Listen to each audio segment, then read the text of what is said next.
With skincare routines, it's very important that we don't just stick to the same habits that we've had during the course of our life.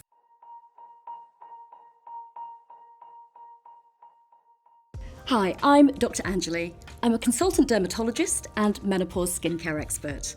I'm here today with Estee Lauder to talk to you about your skin during menopause. From dryness, irritation to sensitivity, we'll talk about how to look after your skin during this transformative time. A lot of skin changes occur during the menopause. Menopause normally happens between the ages of about 45 to 55, but it can take place sooner than that. Probably the most common things that I see in clinic are firstly redness, sensitivity and flushing, and this can develop for the first time, particularly with fluctuations of hormones. Tackling that can be difficult, so one quick fix is keeping things like serums in the fridge, so when you have a hot flush, you've got something cooling that you can apply to the skin.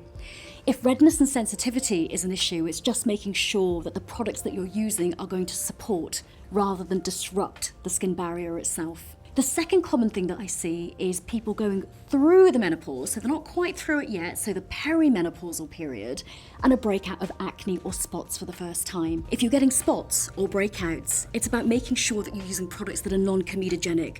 They're not full of heavy oils, which may naturally block the pores.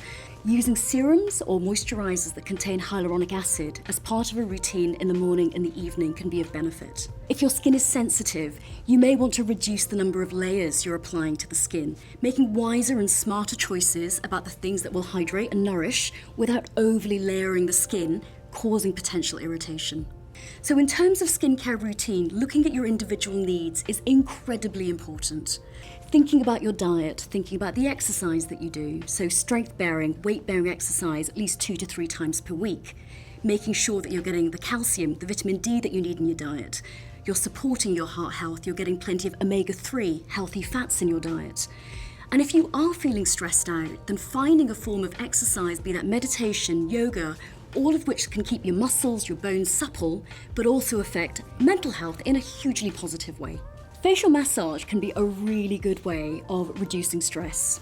A lot of us will naturally carry tension around the masseter muscles, these muscles around our jaw, and teeth grind, clench, and also carry tightness around these muscles here, your temporalis muscles. When you're applying your skincare or as part of your self-care routine, just making sure that you're taking a little bit of time to really ease out the tension in the lower part of the face or around the upper face can really help reduce stress and also create a little bit of relaxation, make that self-care routine with your skincare a little bit more fun. So keeping it simple, in the morning, a gentle cleanser, using a hyaluronic acid-based serum and a moisturizer on top of that, and then making sure that you are wearing a daily broad-spectrum sunscreen.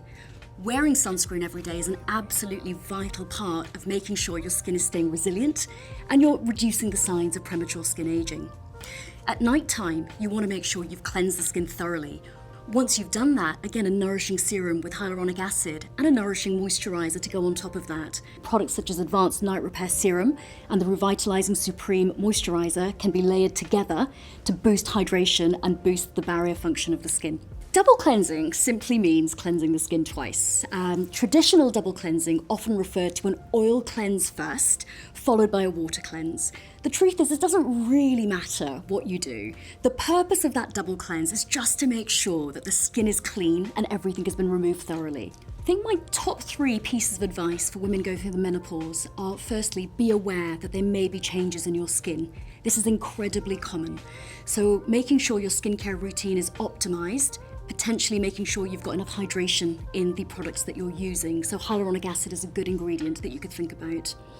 The second thing that I would say is incredibly important is actually making sure that you are looking after your mental health. So if you are feeling as though you're not feeling as good as you used to, there are issues with self-esteem, body image, it is worthwhile seeking professional help early to make sure that is addressed.